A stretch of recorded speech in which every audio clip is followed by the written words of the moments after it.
राम राम। आप सभी का स्वागत है एक बार फिर से हमारे YouTube चैनल पे। आज मैं आपको बताने जा रहा हूँ उस महान पुरुष के बारे में जिसकी वजह से आज हमारा समाज बड़ी गर्व के साथ कहता है कि हाँ, मैं उसी जाति से हूँ जिस जाति में श्री अनोपदास जी महाराज जैसे महान पुरुषों ने जन्म लिया, जिन्होंने जगत हितकारणी जैसे ग्रंथ लिखा। सर्वप्रथम श्री अनोपदास जी महाराज जी के चरणों में मेरा कोटि कोटि प्रणाम। स्वामी श्री अनोपदास जी महाराज जी का जन्म 1848 ईस्वी में पाली के बागड़ी गांव में एक गरीब क्षत्रिय के घर रावणा राजपूत समाज में हुआ था। अनोपदास जी के पिताजी का नाम हीरा सिंह जी चौहान था और माताजी का नाम जैता दे था। साधु बनने से पहले उनका नाम ओकार सिंह चौहान था। अनोपदास जी महाराज को बालिकाण अवस्था से ही भक्ति भाव का मन में बहुत उत्साह था। पारिवारिक परिस्थितियों के कारण वे किसी भी प्रकार की स्कूली शिक्षा प्राप्त नहीं कर सके। परिस्थितियों से विवश उनकी माताजी ने बचपन में ही उनको आजीविका कमाने भेज दिया। फिर वे गांव की गायों को चराते थे, परंतु भावुक एवं दयावान श्री अनोपदास जी महाराज इस कार्य में विफल रहे। भूख से व्याकुल गायों के बछड़ों को गायों के पास जाते देख वे अपनी माताओं का स्तनपान करते देख वे करुणावश उन्हें नहीं रोक सके।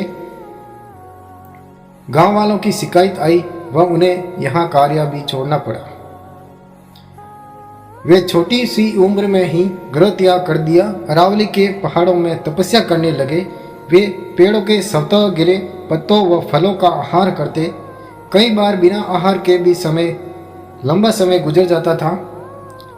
कुछ समय के बाद गुरु भवानीनाथ जी मिले और भवानीनाथ जी ने अनोपदास जी महाराज को अपना शिष्य बनाया।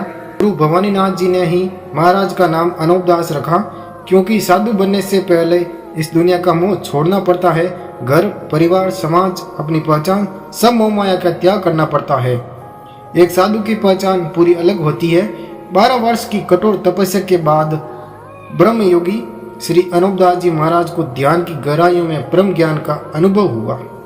संत श्री अनोपदास जी महाराज ने प्राणी मात्र की सेवा में अपना जीवन अर्पित किया। उन्हें सदुपदेश किसी भी जाति, संप्रदाय, समुदाय या धर्म के लिए न होकर समस्त विश्व कल्याण हेतु है जगत हितकारणी ग्रंथ की रचना की, जिसमें संसार की औलाद कैसे बचाए और आने वाले समय में इस दुनिया में आने वाली बीमारियों और पाप को कैसे खत्म करे, सब कुछ उस पुस्तक में लिखा है। श्रीमान महाराजा यशवंत सिंह जी आपके अनन्य भक्त थे और पूज्य मानते थे। इसी तरह सर्वसाधारण आपको पूज्य व सिद्ध पुरुष मानते थे। यही क्या, अंग्रेज भी आपका बड़ा मान रखते थे।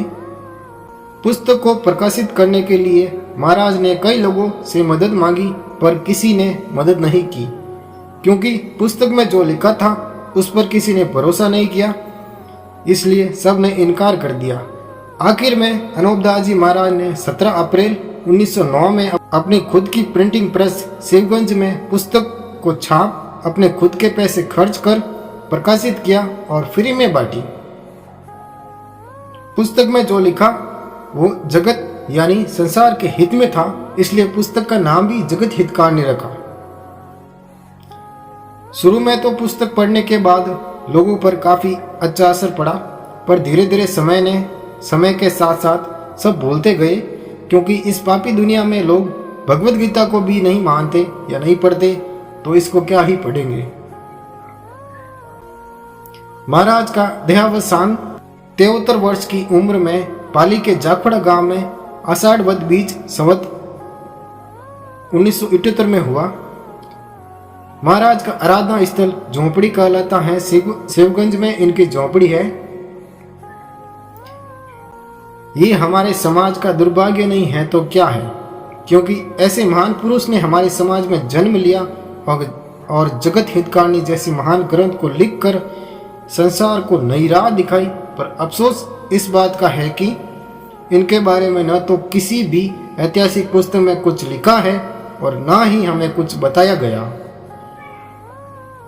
आज जितने भी साधु संत हैं या हुए हैं, उनके बारे में आपको हर जगह कुछ न कुछ लिखा मिल ही जाएगा, चाहे वो छोटे साधु हो या बड़े साधु।